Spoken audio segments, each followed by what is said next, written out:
किसी समय की बात है। एक शांत नदी के किनारे बसा एक छोटा सा गांव था, जहां की हर सुबह सूरज की किरणें पानी पर बेमिसाल छटा बिखेरती थीं। गांव के लोग एक बूढ़े व्यक्ति भगत जी को बहुत प्यार करते थे।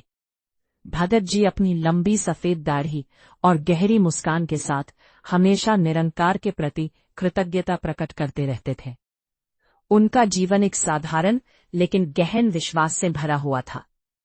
जो कुछ भी होता है प्रभु की इच्छा में होता है। लेकिन एक दिन आसमान ने अपना रंग बदल लिया। घने बादलों ने सूरज को छुपा लिया और अचानक आसमान से बारिश की बूंदें ऐसे गिरने लगी जैसे धरती पर कोई जादू हो रहा हो। देखते ही देखते नदी का जलस्तर बढ़ने लगा और गांव में हलचल मच गई। प्रशासन ने गांव के लोगों को तुरंत वहां से निकलने का आदेश दिया। सभी लोग अपने अपने सामान लेकर ऊंचे स्थानों की ओर भागने लगे।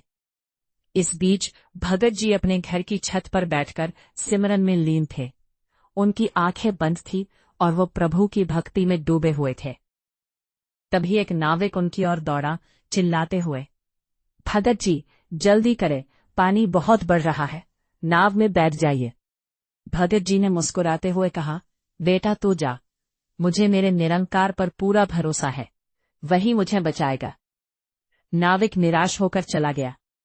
कुछ समय बाद पानी छत तक पहुंच गया और फिर एक बड़ी मोटर बोट आई। नाविक ने फिर से आवाज दी, भगत जी, स्थिति गंभीर है, हमारे साथ चलिए।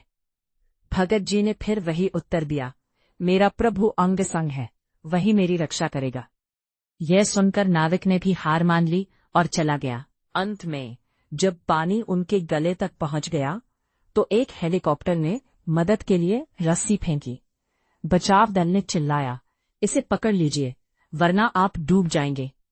भगत जी ने हाथ जोड़कर मना कर दिया और कहा, मेरा विश्वास अटल है, मेरा परमात्मा मुझे देख रहा है। थोड़ी देर बाद भगत जी तेज बहाव में बह गए और उनकी मृत्यु हो गई। जब उनकी आत्मा परमात्मा के पास पहुंची तो उन्होंने भोलेपन से पूछा, हे प्रभु, मैंने पूरी उम्र आपका सिमरन किया, आप पर इतना अटूट विश्वास रखा, फिर भी आप मुझे बचाने क्यों नहीं आए? परमात्मा मुस्कुराए और बोले, भगत, मैं तुझे बचाने के लिए 3 बार आया था। पहली बार नाव लेकर, दूसरी बार मोटर बोट लेकर और तीसरी बार हेलीकॉप्टर लेकर, लेकिन तूने हर बार मुझे पहचाना ही नहीं और वापस भेज दिया। इस कहानी से हमें यह सीखने को मिलता है कि परमात्मा इंसानों के रूप में आता है। निरंकारी मिशन ये सिखाता है कि ईश्वर हर इंसान में मौजूद है।